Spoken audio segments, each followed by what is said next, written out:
Welcome back to United Boyd. I I want us to talk about Mikel Arteta. Mikel Arteta is a character that all Premier League rival fans have decided to just make a laughing stock. That he does not know how to do this because of him. Arsenal plays the most boring football in the history of the Premier League. Right there is what I want to point out. I remember years ago, like way back years ago, when Jose Mourinho first came to the Premier League. Jose Mourinho's brand of football has never been an exciting form of football.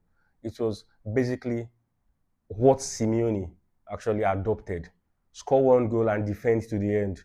Cross the ball to DJ Drogba, whoever is in front, shield it against the defenders and score. He signed bullies. How can you say that football is more exciting than what Arteta is playing now? I'm not saying Arteta is playing the sweetest or the most attacking brand of football. Of course not. But then there's this thing called recency bias. It's becoming something of a pain because you get to forget people like Mourinho. Mourinho played the most diabolical of footballs when he was at Chelsea.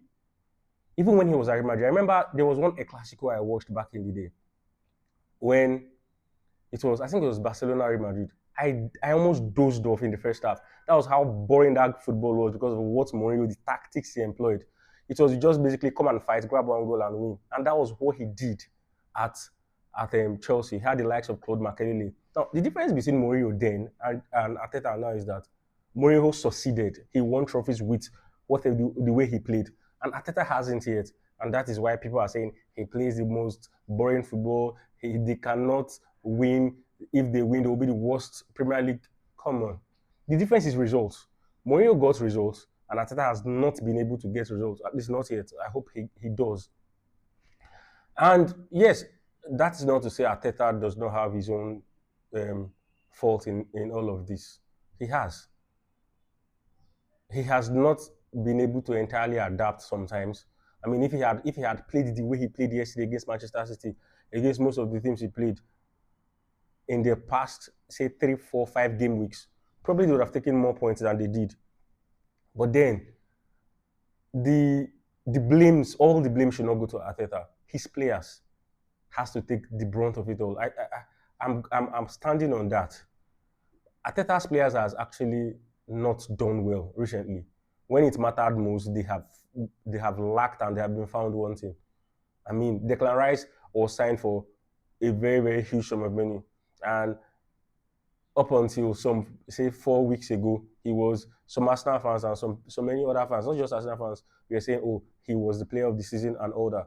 And when it matters most, in the running of the game, they've all disappeared. Yesterday, the only person I saw battling that yesterday was Gabriel Mangalis. He battled. There was a tug of war between him and Erling Haaland. Some would have argued that he should have gotten a red card yesterday or not. But then the point is, he actually fought like he meant or something was at stake. So many Arsenal players has just relaxed and not done anything. They are playing like they are playing Sunday league football. You have something at stake to lose. Oh, you want Mikel Arteta to suit up and come into the game and play the football for you. He has done it. Actually, he has told you what to do. Go there, express yourself, do whatever you want to do. He has motivated them in every way he has. He knows how to light bulbs, some unconventional methods. What else do you want from the man? He has done all he can do. The remaining part of this thing is for the players to take him home. And the players has not actually stepped up. Now, drawing contrast between Mourinho and Mikel Arteta. In Mourinho's title winning sides, you could see standout players like DJ Drogba, Lampard, the John Terrys and the likes. But right now, Arsenal does not have that. They don't.